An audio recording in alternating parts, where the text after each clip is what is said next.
Given the critical role of small and medium enterprises, what the role they play in Nigerian economy in the areas of job creations, reduction of poverty, what the Lagos Chamber of Commerce and Industry is now seeking direct and efficient engagement between operators of SMEs and regulatory agencies for enhanced transactions, communications, and responsive feedback mechanism. According to the LCCI, the need for the ease of access to information for SMEs to address gaps between officials of regulatory agencies and owners, managers of SMEs, businesses in engagement process is expedient to eliminate all forms of revenue leakages and transparency issues in their procedures and operations, translating to improved outcomes for both SMEs and the regulatory agencies. To engender significant improvement in the operating environment for SMEs, the LCCI recommends that these service provisions mechanisms includes but are not limited to the provision for e-services platforms for the various services rendered to taxpayers, existence of an anti-corruption tax unit, and reformation of robust complaints grievance mechanisms. Well, to give more insights into this and other issues affecting the operations of SMEs and, of course, regulatory agencies, I have live in our Lagos studio is the Director General of the Lagos Chamber of Commerce and Industry, Dr. Muda Yusuf. Dr. Yusuf, good afternoon and happy celebrations. Good afternoon to you. It's a pleasure to be here. Yes, I want us to start with this study by the Chamber and SIPE. That's Center for International Private Enterprises. What prompted this, and what's your direct reaction first to the resolutions, what you saw and all of that after carrying out this study? Yeah, thank you very much. Well, the study was motivated by, first, the critical role of SMEs in the Nigerian economy from the point of view of building an inclusive economy, from the point of view of job creation, from the point of view of also making sure that there are linkages between small businesses, large businesses, and so on and so forth. So on the back of that, we felt that the regulatory environment is a very critical component of the business environment. Most times, we talk more about the macroeconomic environment, we talk about inflation, we talk about infrastructure, but we don't sufficiently address the issue of the quality of the regulatory environment. So that is what motivated the study, which was supported by the Center for International Private Enterprise, SIPE. Regulation, by its very nature, is supposed to ensure the protection of interests of key stakeholders in an economy. We have the investors. They are very important stakeholder. Their interest needs to be protected. We have the consumers. They're also very important. And we have the general public. So the act of regulation is to ensure a very good balance in the advancement of the interests of all of these key stakeholders. And it is not also so much about having to raise revenue. Because what we have seen in the last couple of years is that revenue generation seems to be looming larger than even the achievement of some of these objectives. So it is important that you have a regulatory environment that speaks to this. And because SMEs are also very vulnerable, regulatory shocks can easily knock them off completely if they are not properly protected against those shocks. I must admit that the government has been doing quite a lot around ensuring that you have better regulatory space for the small businesses. For instance, I know that the Vice President in particular and the Ease of Doing Business Office have been doing a lot around engaging NAFDAC, engaging SON and other regulatory agencies. But there's still a lot that needs to be done, which is what part of the things that this study has thrown up in terms of what needs to be done. There are gaps that have been observed. The study was focused on two agencies, FRS and NAFDAC. NAFDAC is a regulatory agency. FRS is not exactly a regulatory agency. It's a revenue generation agency. But you know, the interface between the SMEs and these organizations, of course there are many other regulatory institutions. But these are just kind of case studies, to examine how these things are. And we observe that there are quite a number of things that needs to be done, both on the part of these agencies and on the part of SMEs themselves. In the process of carrying out this research, we also observe the commitment of the agencies to ensure that there's an improvement in the process. We observe that they are also very appreciative of the significance of feedback from this kind of study. Because by the time we finished the study, the agencies were also engaged, with the outcome of the study. Okay. We engaged the top hierarchy of NAFDAC. We engaged the top hierarchy of FRS. And we ran through the outcomes. Of course, in some aspects, there were reservations that were expressed. But on the whole, we had a common understanding that in order to improve the business environment, there is need for this kind of feedback. There is need for regular engagement, and there is need for proper and regular communication. So those things are key. Look at the states. Before you go on, Aba, Kano, and Lagos. Of course, due to high concentration of SMEs, that was why the states were taken. Let's now look at the feedback mechanism that you're talking about. In particular, let's be specific. How does that speak to our kind of SMEs in this country? What kind of feedback do we expect, both from the regulators and from the SMEs, that can, help us achieve what we really intend to achieve? Well, first is the need for the SMEs to also to improve on their digital literacy. That's key. A lot of these institutions are going digital.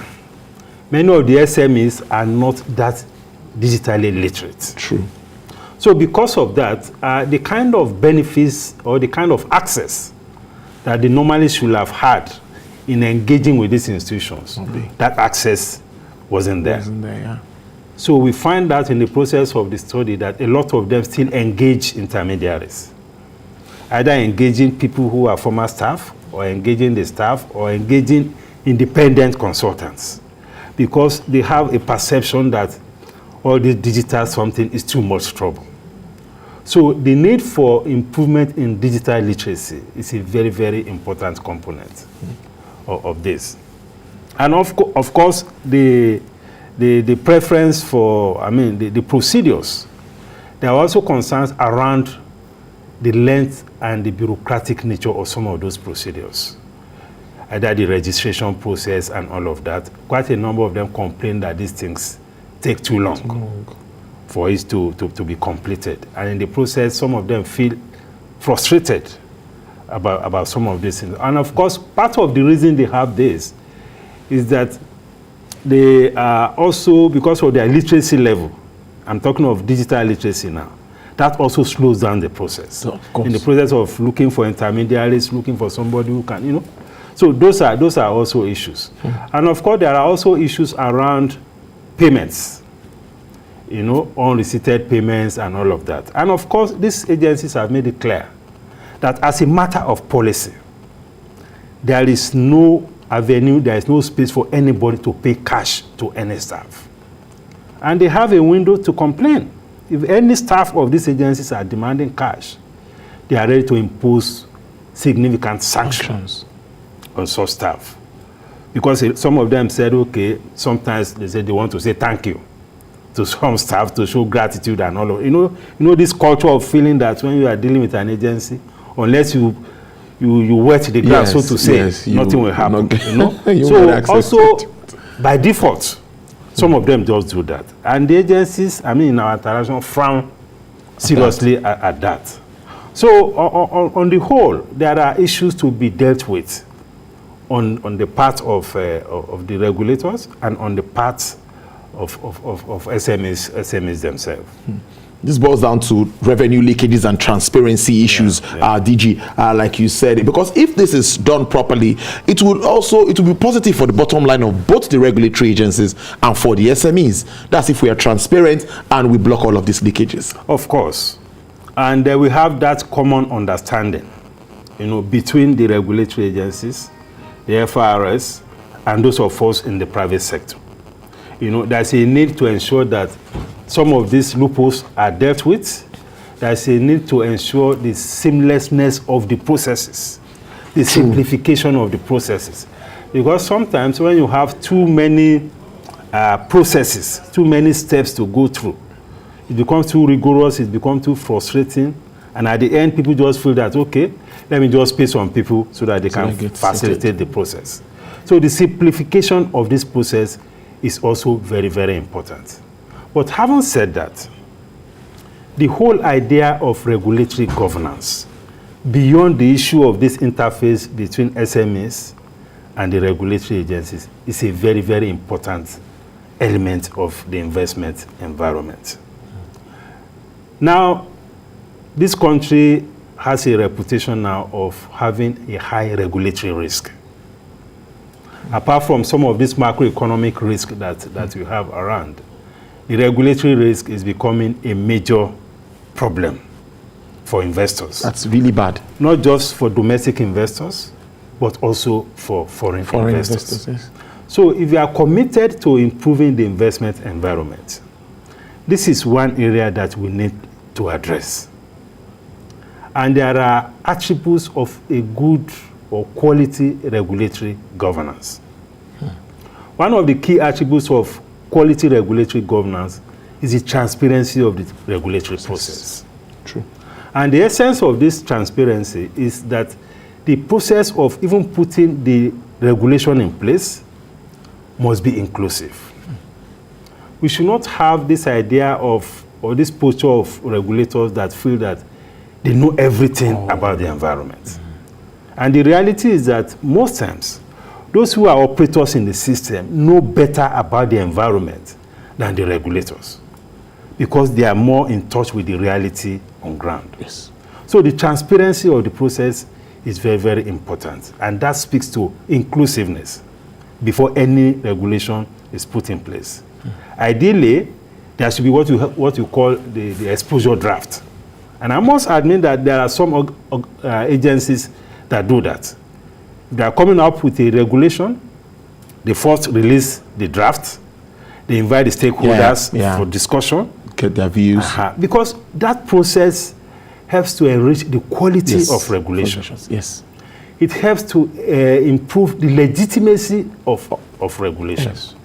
It helps to improve the trust environment between those who are regulated and those who are regulating them. It helps to improve compliance with regulations. So, because what we find around our environment is the degree of powers that the regulators exercise. It's almost like an absolute power. And when powers are absolute, it portends a lot of danger and risk. That's true. Both to the economy and to the society. So this engagement between the regulatory agencies and the regulated entities are very, very important. Secondly, is the need to ensure a regulatory impact assessment. If you put a regulation in place, it is very important that periodically we do an impact assessment. Because the regulation is not an end in itself. It's a means to an end. And this end is not just about the government. It's not just about revenue. It's about investors. It's about the citizens. It's about consumers. It's about competitors. It's about the environment. It's about the public.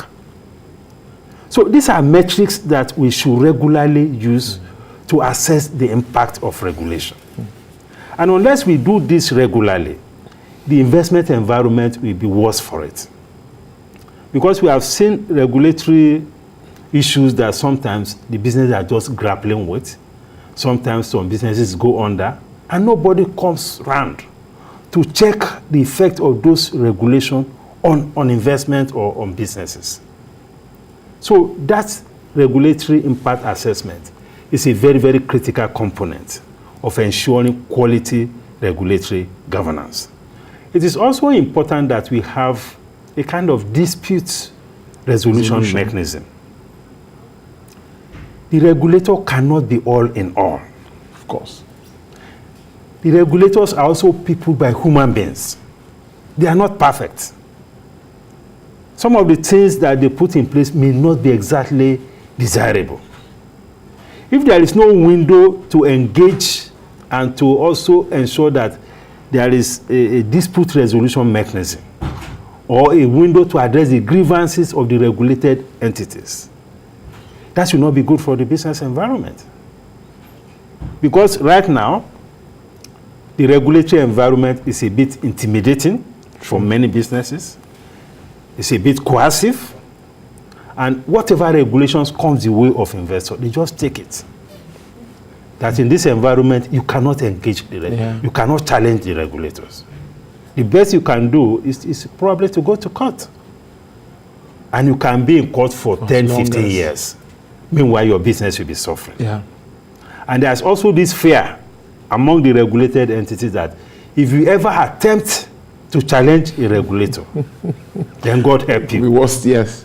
If you ever survive in that environment. That kind of mindset we need to change. True. Because both the regulators and the investors are here for the same objective. To improve the investment environment, to protect the interests of the key stakeholders, to advance the growth of this economy, to create jobs, to improve government revenue. The objectives are the same. And we should see that kind of relationship, that kind of partnership, improving between the regulatory agencies and there should also be adequate information. Yep. Sometimes you have a regulatory environment where the information around the regulations are not robust enough. Sometimes people are groping in the dark. Sometimes you are in the business, you get up to a point before you realize that there's a new regulation. And the speed with which regulations also change is a major problem. It's something that escalates what we call the regulatory risk. You go to the bank to seek for loan, sometimes run into billions of naira.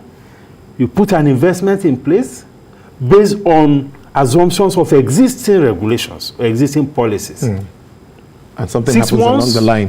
1 year down the road, there's a complete change of regulation.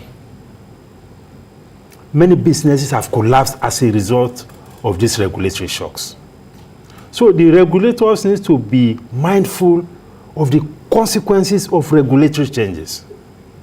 They have to see the regulated entities as their partners. Yes. They have to come from the point of view of the fact that they can also gain a lot of knowledge from those who are operators in the economy.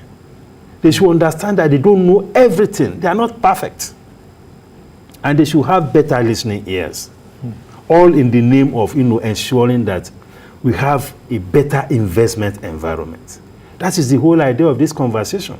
So the study we did, of course, addresses a small section of regulatory issues. But there is a broader issue of the quality of regulatory governance, which we have to take a lot more seriously.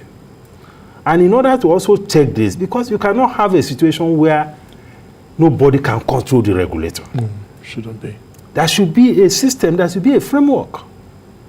We should have independent organizations like the Nigeria Investment Promotion Commission, whose mandate is to ensure that you have good investment environment. If there are policies, they should have a mechanism to assess the quality of the policies. They should have a framework to assess the impact of the policies. They should be able to come up with suggestions on the need to modify or review those policies. The same thing with the ease of doing business office. There should be a mechanism to assess the regulatory. And this affects practically all sectors of the economy.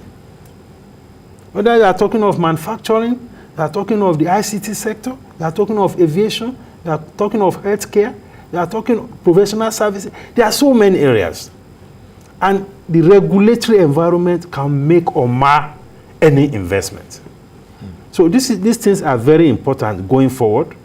If you are committed to creating jobs, if you are committed to growing revenue, if you are committed to attracting investments, both domestic and foreign, we have to address the issue of regulatory quality. And I also think that as we try to actualize AFCFTA, I think this is also something that will make businesses more competitive. If all of this checked, DG, what do you think? Any effect on the AFCFTA if we need to get more competitive, and regulators also have a role to play in this?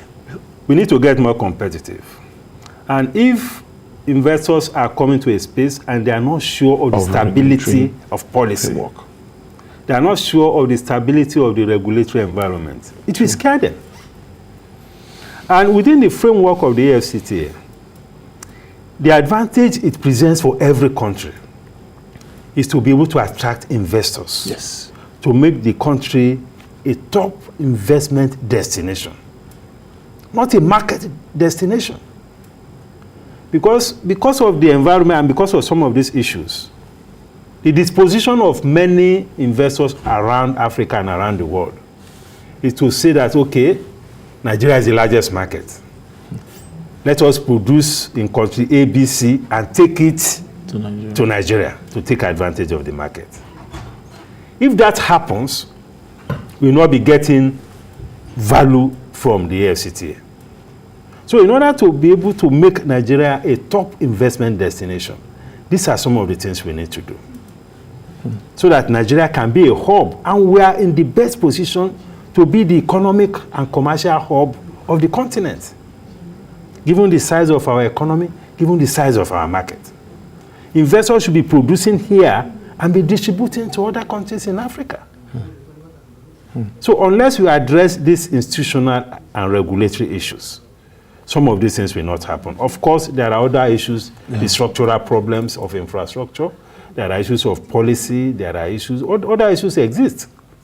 But the regulatory environment, the regulatory governance is also very critical to inspire the confidence of investors who want to take advantage of the African Continental Free Trade Agreement. I think it's a good way to leave it, DG. Yeah. Well said. And we know regulators are also listening, and even government agencies are listening to us, and they will do what is correct, what should be done. I think that synergy needs to be there because we are both working for the same objective, like you highlighted, DG. Director General, Lagos Chamber of Commerce and Industry. It's always a pleasure having you in the studio. Dr. Muda Yusuf, thank you very much for spending your afternoon with us. Thank you very much. We appreciate that.